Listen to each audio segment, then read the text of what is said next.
So I woke up today, and the first thing I see is that it's snowing. First official snow of the winter season is here, and you guessed it, flannel season is now officially open for business. So I'm standing in front of my closet, and the question is, what's the play, boys? The first one you pick on the winter snowfall is the most important flannel, if you ask me. And that got me thinking, like, oh, it's been a while since I've done a video. Like, what are my three best flannels? Like, what are the three best flannels that one could choose? And of course, limited to my experience and my wallet's damage, of course. Now, these can be a little bit difficult. When someone says, what are the best flannels? Everyone has these criteria behind the scene. And I want to be as transparent as possible as we work through. Are we talking about the warmest flannels? Are we talking about the quality, the heritage? Is it how much you feel like you're chopping wood, even though you're sitting at a desktop working, right? No matter what, this isn't everyone should agree with my list, but let me give you my criteria here, because to me, the best flannel comes down to the fit, materials, and construction. I'm not saying heritage doesn't matter. I'm not saying price point doesn't matter, but whether it's $40 or $140, like if I already own it and I'm looking at my closet and I'm saying, what is the flannel I'm going to choose? It was very easy to limit it down to kind of like three main flannels. Now, what makes it more difficult, of course, is the materials. And I don't just mean thickness and such. I mean, like wool. Well, there's people who have like allergies and skin irritations when it comes to that material. I don't want to put out like the top 3 flannel videos and you can't wear over half of them because you have like that type of a situation. So wool's out for that reason, but I will make a dedicated video just on wool flannels because it is absolutely worth it and underrepresented and actually probably a little bit of my obsession. In terms of other materials that definitely are out are honestly a lot of blends. Polyester, nothing against the Costco special. It's just not the drapery or breathability that I think I look for in a flannel. Particularly the thicker the flannel gets and the more polyamide that you put in it, it's going to become more and more uncomfortable as you move between maybe just a little bit of a hotter environment and colder climate. If you're going in and out, for example, I'm taking my dog out as soon as I'm done making this video, right? So what we're doing is we're picking 3 flannels from my closet that I kind of want to share with you that I would say, hey, these are the 3 best flannels that I own. Obviously, there's other ones out there, and I'm looking to get feedback, what you guys think I should also check out. But as of right now, like if you were to ask me, like, what are the 3 best flannels? Like, these are what I'm going to be reaching for. Okay, first up is definitely a personal favorite of mine. Their brand speaks to me on some level, which is what I want to kind of walk through a little bit with you today, but it is the Freenote cloth Benson flannel. They do make these in different materials, and I'm holding basically a very specific cotton one that we'll talk about in the context of why this one is one that you really want to be paying attention to. So Freenote cloth, to begin with, like as a brand, doesn't have this crazy cult following the way a lot of other flannels do, which why this selection might be shocking for some of you that don't know me particularly to begin with. But the cool part is a brand's transparency in where they get the materials and how they source the materials is pretty important to me. And you'll see directly on their site that a lot of their materials are custom milled in Japan. They call out exactly which mill makes it, whether it's special and unique just to them or whether it's a shared textile. This is last season's Benson Castle Blue. It did come in an 11-ounce custom yarn dyed. It is extremely thick and as a result, extremely warm. Now, when they make their textile selection, they typically have a lot of old school shuttle loom selections, which is a little bit slower, a little bit more expensive. This price tag would shock many of you, but it results in this fabric that is denser and softer to the feel, which I think softness is an important part of the fit and feel when it comes to a flannel. And it gives it just a little bit more character. Like when you look very closely at this, you can see a little bit more of the slubbiness, even though it's not marketed as a slubby textile, this one specifically. It's kind of like you're getting a little bit of a hug throughout the day. But what makes Freenote a little bit different than the other ones is this is American made. So while they import the textiles, I know it's not 100% American made, you do have the construction, the sewing happening on shore. I don't think this is the one. I do have one Freenote that is very interesting. I think it's one of the jean ones when I look at it. Yeah, this is just a flat felled double needle stitch seam. What happened was, you can tell, they ran out of thread. Okay, so they actually had to use a different bobbin thread on the bottom here, which won't impact how it looks on the outside. But most people might view that as a negative, but here's where I'm going with it. You had someone that said, "Oop, I made a mistake. I know how to fix this." And they took that effort to fix it. I've had a similar thing with one of the pocket, it sounds like I'm coming off. I am very nitpicky. But one of the pocket patches too, you can see they did a little bit of back stitching to fix where something was kind of like loose or missed. It really doesn't impact anything, but what that tells you is there's a level of quality control that is there for the company before they ship the product to you. And that's one of the things that I really like about Freenote cloth, is not that they're perfect, because I will find flaws in pretty much everything, but that they are using quality control to deliver a high valued product to you using very high quality materials. Minor notes. So overall, what is unique about the Benson also compared to some of the other products today is they will have a little bit of a shorter hem. That is definitely going through kind of like a fashion trend right now, but it is a timeless element to me, that this is good to wear with your trucker style jackets, particularly if you're wearing like a Lee Storm Rider, which might have like a little bit of a shorter hem for your body. So I guess the last thing, even though we said we're not going to talk about price, is that they do have a ton of sales where, like, you know, it'll go to last call for 30% off, wait a bit longer for the Thanksgiving Black Friday sale that comes up, and all of a sudden this is 50% off. Absolute steal if you can get them in your size. Monster product here. Benson flannel, Freenote cloth, coming in at third for my selections as the top 3 flannels to buy. Okay, coming up for flannel number 2, we're going to be talking about the UES Heavy flannel. And yes, they have a extra heavy flannel as well as this one, the heavy flannel, each season. Difference only being like kind of like 1 ounce between the two. There is a difference, but it's not astronomical, and the fits are very different. So honestly, just go with the one that you fit in better is what I would say to begin with. In the same way that the texture on the last one was insane, right? The Benson, it just looks like it was marinated in plaid because it was woven as opposed to printed on with some cheaper stuff. The UES is also, in a similar way, old school shuttle loams, exploding with texture. And it's brushed more on the inside, for example, that like you would want from a flannel. All these are brushed that I'm going to show you today. What's interesting about UES that I think, you know, not that the construction on these other ones are bad, but their MO is they want you to wear your product until it's falling apart. UES, like, it's meant to be a play on the word waste. Like, you don't want waste from your clothing industry. You want it to be something that fits and lasts for a long time, even if it costs a little bit more up front. And that is something that I can really resonate with. A high construction with the intention of, I'm never going to sacrifice something for trends, for fashion, that this is meant to be something that lasts with you for 10, 20 years, ideally an heirloom. If you're looking at wool products, for example, that is something that I think really resonates with me from a UES standpoint. And even they give you like these handwritten notes when you order it directly from the company. Like you don't have to go through these small manufacturers. You can from like a non-tariff shipping and return ease. But, you know, here's a pro tip. Once you kind of get to know UES and you know your size, you can just order directly from the factory. If you order enough, you even get free shipping. That it's something that you can get a little bit of a discount for the product as well.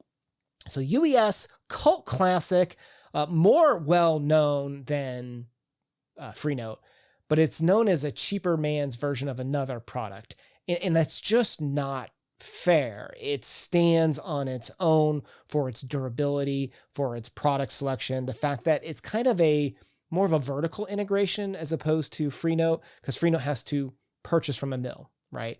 And not that UES can't purchase as well, but they have more, being in Japan, more vertical integration than they can do locally before it sells and hits to you as a product owner, right? And this one might be a little bit more forgiving. They're definitely accurate with the measurements online, but this one does have more stretch in comparison. The Benson is very dense with the weaves that they have chosen for a lot of their Benson shirts. So coming back to the weight, this one, while the weight given is slightly higher, I would actually say this is not as warm as my 11-ounce Benson, even though this is supposed to be a 14.5-ounce weight shirt.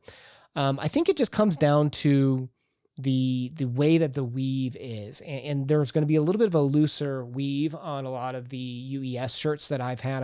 I've got their extra heavyweight. I've gotten several heavyweight flannels. And I think that helps not only with the warmth, honestly, but it also helps with the breathability.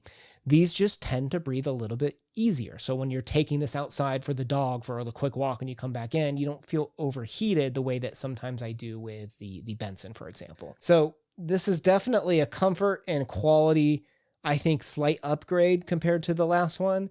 And it definitely is something that you can trust to last for a while. And if you're worried about the weight, this isn't the type of material that you can set down and it'll stand up on its own. The weave is loose enough to give you enough of a give and form factor to you. So that could be a little bit more flattering if you decide to go with the tighter fit. So there you go. Heritage, comfort, UES is the move for you. And I hate my number one. I don't hate my number one. I hate that I had to choose this as my number one. I hate that everyone recommended this as number one. I hate that I couldn't find a better number one. So therefore, I hate that this is just kind of predictable, but I'm sorry. If I'm looking in my closet, like the number one flannel, fire's happening in my house, I have time to grab one flannel before running out into that snow that just hit me this morning. It's going to be the Heart Ultra Heavy flannel, the UHF from Heart. It has earned its reputation, which is well known for being the highest quality fabrics and construction one can buy. A lot of times I hear the example of it feels like armor when I put it on, but it does. They advertise, so here's what's unique about Heart is they advertise this as sparrow cotton. They've even talked about the fact that this Peruvian cotton is a little bit limited and they're worried about over harvesting it, which one tells me they care about the environment and the worker conditions. So that's important for me to begin with, right? But then even beyond that, are the claims about sparrow true? Is it really windproof? Is it really as amazing as it can be? I'm not an expert, so I don't mean to preface that assuming that you think that I know all the answers about a sparrow. But looking it up, it is not ELS, right? So it's not the extra long staple cotton or anything like that, but it is extremely high quality. It's like, I guess 1 to 11/16 inch in staple length based on what I saw from some independent research so that we know it's independent of Heart's marketing influence. And so it's just not just marketing. There is quite a solid fiber and durability feel for it. But I guess, the takeaway is that this is a heirloom shuttle, slow shuttle build, high quality fabric that you can trust in. Is that 100% windproof? I hate that term because, depending on how loose the cuffs are or even underneath, like if you're not tucked in, wind's going to shoot right through openings in your shirt, in your sleeves, and in your pants. This is not a jacket replacement, but it is extremely weather resistant, wind resistant. Sure, straight on in a brute force manner is the product windproof. I don't know. I didn't test that, but you're going to feel the wind get in. So that's why I kind of try to separate the marketing from the reality of like, this is not a jacket replacement, if that makes sense. So, okay. So back to the product.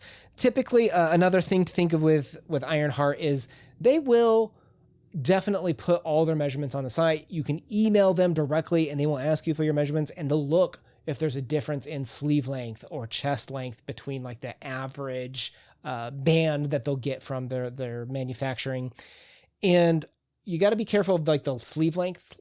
Since it's made for a lot of times for motorcycles for a marketing standpoint, sometimes the Heart sleeve lengths of any of their products tend to be a little bit longer. But you can email them. Their customer service is unparalleled. All the customer service on all three of these are amazing. But this is a unique one where it feels almost like you're getting a bespoke custom fit shirt when you can give them the measurements and they check through their different batches that they have to see if they have one that best fits your measurements, which is a pro and a con because then you get the best fit. So you'll notice that I have this in extra large. I have another UHF in XXL large. And that's because I got this fitted so perfectly. It's like, it's great over the shirt. It is the one I'm going to save in a fire.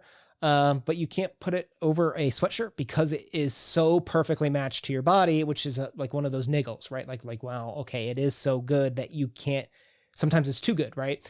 So I did buy another one that's a little bit larger for, layering when needed, and also just different color options too. But, they've got, if you didn't know anything about Heart, you can upgrade the buttons. You can do the unique selections. You've got bulletproof construction materials, double brushed on the inside. You can actually see more so than the others.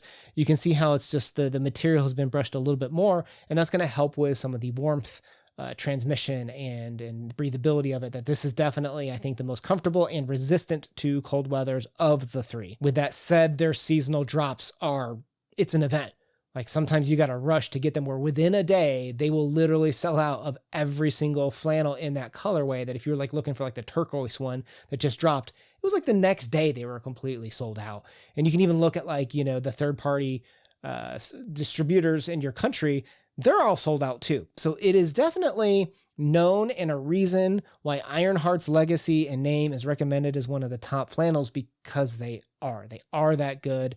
And with no money, no cost, and I'm reaching into my closet and I'm just saying, what's the best one to wear? I think Ironheart is the one that I am going to reach for more often than not, at least in the cotton versions. But if you had any more questions on Ironheart, I would always recommend that you go check out the Ironheart forum. There are plenty of people there who talk about washing clothes, taking care of like maintenance of your clothes.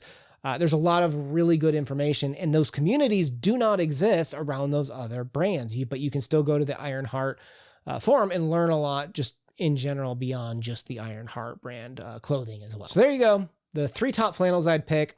And how do you choose between them? I guess in summation, right?